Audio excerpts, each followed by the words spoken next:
Assalamualaikum sahabat semua. Nikmat terbesar yang patut kita syukuri adalah ketika dipilih menjadi umat Nabi Muhammad. Berkat Rasulullah Nabi yang paling mulia, kita pun menjadi umat paling mulia di antara umat-umat lain. Bersyukurlah menjadi umat Nabi Muhammad karena Allah Ta'ala memberi banyak keistimewaan. Berikut 10 keistimewaan umat Nabi Muhammad Sallallahu Alaihi Wasallam. 1. Umat Nabi Muhammad adalah umat terbaik. Sebagaimana terdapat dalam surah Ali Imran, Allah Azza wa Jalla berfirman, yang artinya, "Kamu adalah umat yang terbaik yang dilahirkan untuk manusia, menyuruh kepada yang makruf, dan mencegah dari yang mungkar, dan beriman kepada Allah." Sekiranya ahli kitab beriman, tentulah itu lebih baik bagi mereka. Di antara mereka ada yang beriman, dan kebanyakan mereka adalah orang-orang yang fasik. Quran Surat Ali Imran ayat 110. 2. Umat yang pertama masuk surga. Dalam hadis riwayat Imam Muslim disebutkan bahwa Rasulullah bersabda, "Kita, Muhammad dan umatnya, adalah umat yang terakhir, dan yang paling pertama pada hari kiamat. Kami adalah orang yang pertama masuk surga." 3. Umat yang tidak sepakat dalam kesesatan. Dari Ibnu Umar radhiyallahu anhuma, bahwa Nabi bersabda, "Sesungguhnya Allah tidak akan mengumpulkan umatku, umat Nabi Muhammad, atas kesesatan." Hadis riwayat At-Tirmidzi.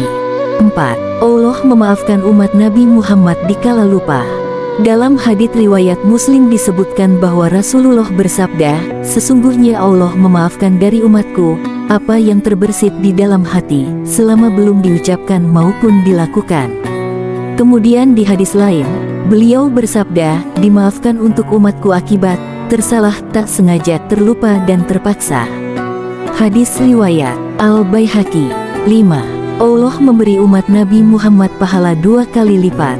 Sesungguhnya perumpamaan kalian dibandingkan orang-orang Yahudi dan Nasrani seperti seseorang yang memperkerjakan para pekerja yang dia berkata, "Siapa yang mau bekerja untukku hingga pertengahan siang dengan upah 1 kirat, maka orang-orang Yahudi melaksanakannya dengan upah 1 kirat per 1 kirat. Lalu orang-orang Nasrani mengerjakannya dengan upah 1 kirat per 1 kirat. Kemudian kalian mengerjakan mulai dari salat asyar hingga terbenamnya matahari dengan upah 2 kirat per 2 kirat. Maka orang-orang Yahudi dan Nasrani marah seraya berkata, "Kami yang lebih banyak amal namun lebih sedikit upah." Lalu orang itu berkata, "Apakah ada yang aku salimi dari hak kalian?" Mereka menjawab, "Tidak ada." Orang itu berkata, "Itulah karunia dariku yang aku memberikannya kepada siapa yang aku kehendaki." Hadis riwayat Al-Bukhari dan Muslim. 6. Mendapat syafaat besar dari Nabi Muhammad. Dalam hadits riwayat Ibnu Majah disebutkan bahwa Rasulullah bersabda, "Aku disuruh memilih antara setengah umatku akan dimasukkan ke surga dengan diberi syafaat, maka aku memilih syafaat, karena sesungguhnya syafaat lebih mencakup dan lebih mencukupi. Bagaimana pendapat kalian? Apakah ia hanya diberikan kepada orang-orang yang bertakwa saja? Tidak, akan tetapi ia diberikan juga terhadap orang-orang yang berdosa dan orang-orang yang banyak kesalahan." 7. Umat Nabi Muhammad dapat memberi syafaat kepada orang lain. Sebagaimana sabda Rasulullah, "Wahai Rabb kami, mereka selalu berpuasa bersama kami, sholat bersama kami, dan berhaji bersama kami." Maka dikatakan kepada mereka, "Keluarkanlah orang-orang yang kalian ketahui." Maka bentuk-bentuk mereka hitam kelam karena terpanggang api neraka. Kemudian mereka mengeluarkan begitu banyak orang yang telah dimakan neraka sampai pada pertengahan betisnya dan sampai kedua lututnya. Kemudian mereka berkata, "Wahai Rabb kami, tidak tersisa lagi seseorang pun yang telah Engkau perintahkan kepada kami." Hadis riwayat Muslim. 8. Umat Nabi Muhammad masuk surga dengan wajah bersinar. Rasulullah bersabda, "Sesungguhnya umatku akan dihadirkan pada hari kiamat dengan wajah berseri-seri karena bekas air wudhu." Hadis riwayat Al-Bukhari. 9. Umat Nabi Muhammad tidak mendapat siksa pada hari kiamat. Dari Abu Musa al-Asy'ari radhiyallahu anhu, Rasulullah bersabda, "Umatku ini umat yang disayangi, ia tidak disiksa pada hari kiamat.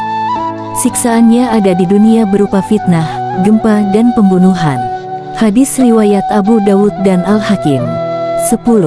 Dari umat Nabi Muhammad akan diutus para pembaharu. Sesungguhnya Allah membangkitkan bagi umat ini dalam awal setiap 100 tahun orang yang akan memperbaharui agama mereka. Hadis riwayat Abu Dawud. Demikian keistimewaan umat Nabi Muhammad. Sepatutnya kita bersyukur kepada Allah karena menjadikan kita sebagai umat beliau. Maka perbanyaklah sholawat kepada beliau, teladani akhlaknya dan hidupkan sunnahnya. Semoga kelak kita dikumpulkan di surga bersama beliau. Allahumma amin. Wallahu a'lam.